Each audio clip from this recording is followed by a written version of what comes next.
I've worked in the not-for-profit sector for around 15 years, and I've worked for a range of different charitable organisations. So I have worked at Humanists UK, where I led their policy and public affairs work, very much geared to working on equality and human rights issues. I've also worked at Mind, the national mental health charity, campaigning for better health and care and social rights for people with mental health problems and trying to end unnecessary discrimination. I've also worked for Breast Cancer Now, which is the largest breast cancer charity, really trying to make things better for women who have got breast cancer and to try and improve their access to drugs so that they can live better lives, longer lives with their families and loved ones. And that's really led me to the work that I do now at the British Red Cross, which is a humanitarian organisation, totally secular, supporting people in a way that's completely neutral, impartial, and independent from any other organisation, and really trying to meet the needs of people in crisis.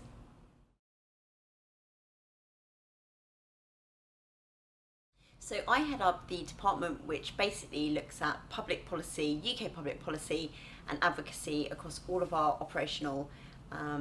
across our whole operational footprint. So we work on issues from everything from refugees, asylum, vulnerable migrants, through to health and social care, first aid, and also UK emergency response. The work that I do particularly tries to affect public policy change and wider scale practice. So while services might address a smaller number of people and meet people's needs directly,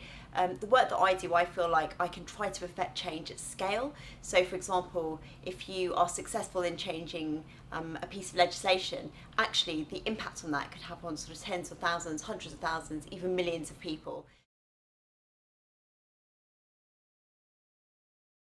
I think that the work that I do really allows me to live out and express my humanist beliefs and values. In fact, somebody once described to me a humanist as being a non-religious humanitarian, and I think that's really true, because actually what I really care about are meeting the needs of individual people,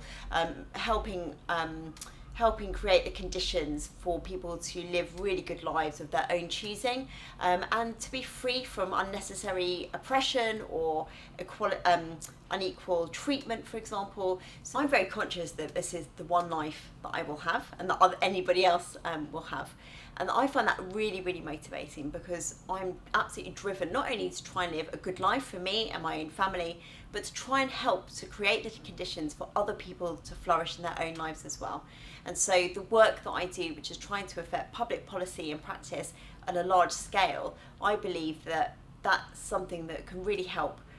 people, lots of people, and that's something that I find very fulfilling.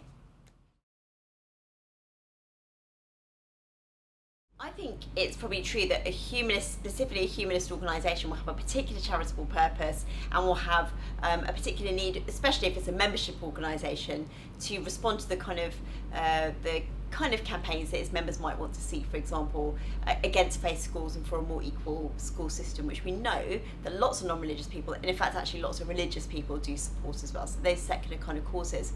But I would say there's probably a difference in terms of what also individual humanists might do themselves, that they might think about those causes specifically and support them.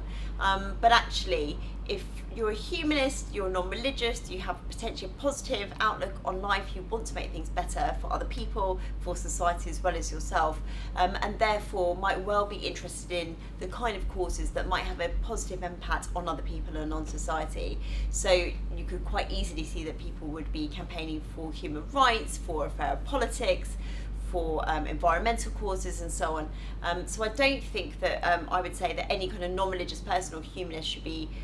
pigeonholed or assume that they'd be very limited in what they care about. Actually, it would be just as diverse as anybody else, but very much driven by the idea of having a better society which has the conditions for human flourishing.